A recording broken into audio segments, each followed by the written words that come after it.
Good morning student. चलिए सृष्टि का online class start करते हैं। बच्चों आज हम लोग पढ़ेंगे major dynasties of south India, यानी कि दक्षिण भारत के बड़े राजवंश। चलिए आगे बढ़ते हैं। The Cholas were the most powerful dynasties in south India. देखिए बच्चों, बताया जा रहा है कि चोल वंश दक्षिण का सबसे शक्तिशाली राजवंश था।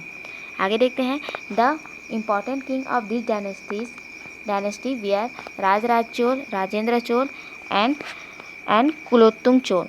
ठीक है बच्चों, यानी कि इस वंश के प्रमुख राजा थे राजराज चोल, राजेंद्र चोल और कुलोत्तुंग चोल। आगे देखते हैं। They not only held way over the whole of south India but they conducted military campaigns in Odisha, Chhattisgarh and Bengal, defeating and plundering this kingdom and established a vast empire. देखिए बच्चों, बताया जा रहा है कि इन राजाओं ने न केवल पूरे दक्षिण भारत पर अपना वर्चस्व स्थापित किया, बल्कि सैनिक अभियानों से धन इकट्ठा करने के लिए, ठीक है, सैनिक अभियानों से धन इकट्ठा करने के लिए उड़ीसा और बंगाल तक के राजाओं को हराया। ठीक है, बंगाल को हराया है ना। और आगे लिखा है अपना विशाल राज्य स्थापित किया। ठीक है बच्चों, समझ में आया। यानी कि इन राजाओं ने न केवल पूरे दक्षिण भारत पर अपना वर्चस्व स्थापित किया, बल्कि सैनिक अभियानों से, है ना, धन इकट्ठा करने के लिए उड़ीसा और बंगाल तक के राजाओं को हराया, है ना, वहाँ को मतलब कि लूटा और अपना विशाल राज्य स्थापित किया। चलिए आगे देखते हैं।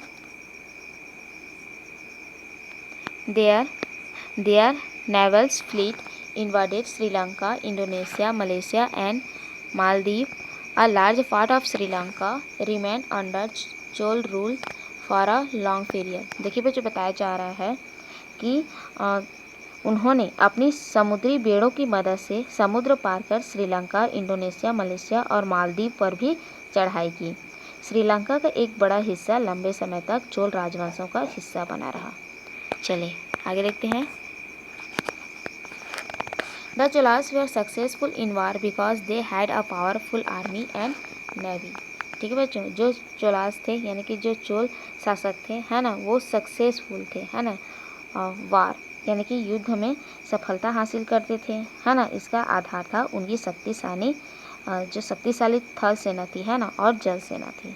ठीक है बच्चों, समझ में आए। यानी कि चोल राजाओं की इन सैनिक सफलताओं का आधार था उनकी शक्तिशाली थल सेना और जल सेना। आगे देखते हैं। They built magnificent temple with the wealth दे अमेस्ड। देखिए यहाँ पर बोला जा रहा है कि सैनिक अभियानों से मिले धन से चोल राजा ने कई भव्य मंदिरें बनवाई। आगे देखते हैं। They installed gods in this temple link to their name. ठीक है, आगे बोला जा रहा है कि मंदिरों में स्थापित देवताओं के नाम पर उन मंदिरों को बनवाने वाले राजा के नाम पर होते थे। ठीक है बच्चों, यहाँ पर बोला जा रहा है कि मंदिर में जो गॉड थे यानी कि जो भगवान थे, है ना, उनके नाम से मंदिर ना होकर जिसने उस मंदिर को बनवाया है उसके नाम पर, है ना, वो मंदिर बनाया जाता था। आगे देखते हैं। फॉर एग्जाम्पल, उदाहरण के लिए, we find inscription like Rajaraja Chola build the Rajarajeshwara temple. ठीक है, उदाहरण के लिए जैसे राजराज चोल ने राजेश्वर मंदिर बनवाया। ठीक है बच्चों, जो राजराज चोल थे उन्होंने राजराजेश्वर मंदिर बनवाया। चलिए आगे देखते हैं।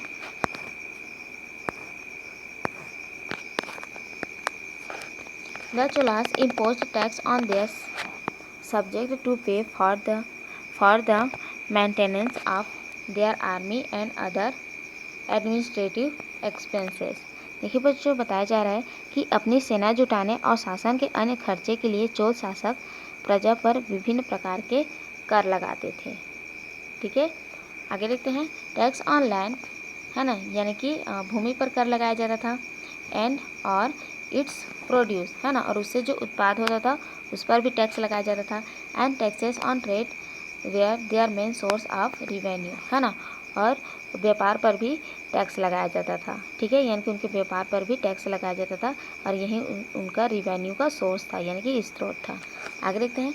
The taxes on land could be up to 1/3 of the value of the produce. देखिए आगे बोला जा रहा है कि यह कर उत्पादन के 1/3 हिस्से तक होता था।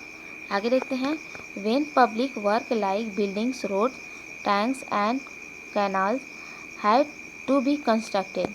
ठीक है बच्चों, देखिए ध्यान दीजिएगा, यहाँ पर बोला जा रहा है कि इसी के साथ बड़े निर्माण कार्य जैसे तालाब, नहर आदि को बनाते समय, है ना, यानी कि वो क्या करते थे, when public work like building, यानी कि public work like building, road, tanks and canals had to be constructed.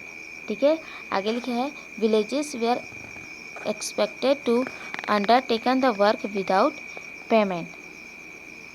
ठीक है, यहाँ पर बताया जा रहा है कि जो निर्माण कार्य होते थे, जैसे कि इसी के साथ जैसे कि तालाब, नहर, है ना, जो तालाब होता था, नहर होते थे, ठीक है, और जो रोड बनवाई जाती थी, ठीक है, बनाते समय गांव वालों से मतलब कि काम करवाया जाता था, है ना, और वो भी उनको पेमेंट नहीं दिया जाता था। ठीक है, यानी कि विदाउट पेमेंट, यानी कि बिना उनको वेतन दिए, है ना, जब कंस्ट्रक्शन कार्य होता था तो उनमें उनको काम करवाया जाता था।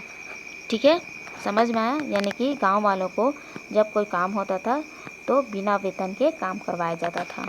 चलिए आगे देखते हैं, इट वॉज ड्यूरिंग